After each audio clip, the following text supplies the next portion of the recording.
You filming this? Yep. Okay, this is an arm triangle. It's number 8 off the Dirty Dozen off the case of Gatami. So I'm in a case of Gatami. You want me to show them real quick?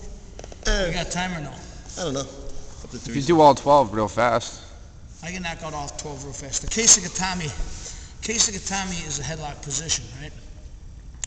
The way we set up case of Gatami is we grab and put our body weight on this so that it's surface tension.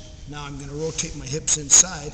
I'm going to go back perpendicular, raise my elbow. Now some people will tap off of that because it's very uncomfortable. You'll notice my butt's not on the mat.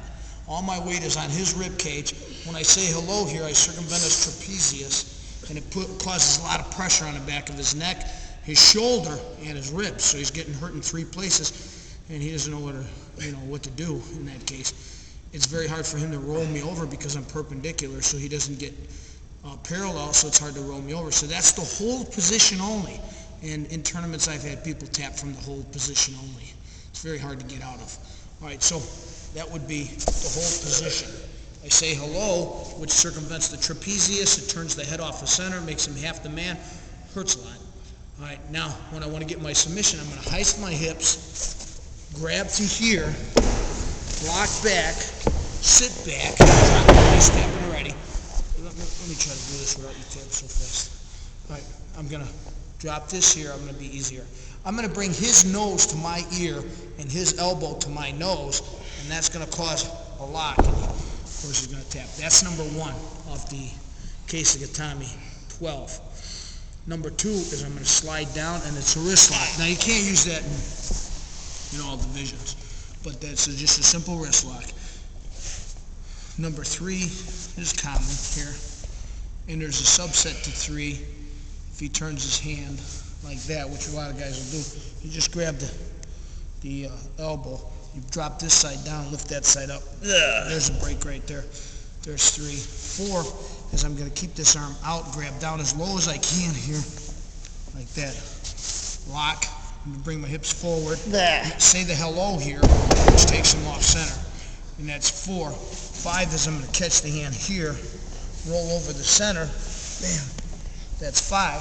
6 is his hand is turned, so I'm going to sink my head down here like this, grab this, say hello again, that's the circumvent his trap, and I'm going to pull this back toward my knee.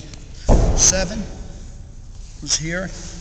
I'm going to use my foot to raise him up to get a tight grip into here and settle down. That's 7. A little side choke action there. 8 is I'm going to plant this hand underneath his head here, like this. Now I'm going to heist my hips again.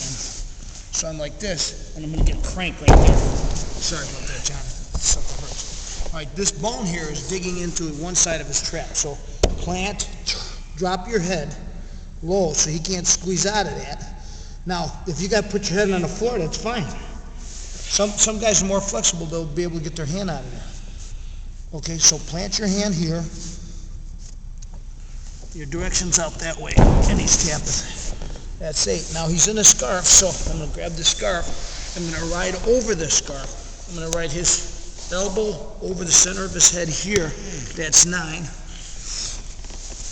10 is here. Okay, 11 is here. Okay, and 12 is here, and 13 is he straightens out, and 14 is here, and then it just keeps rotating.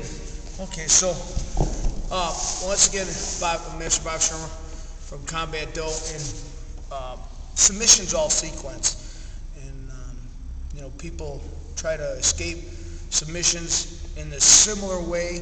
They're going to pull their arms some kind of way, and as long as you have something ready for that, you're going to catch them. So it's sequential submission, and I hope you enjoyed this little thing with John Bachman and me, and Matt.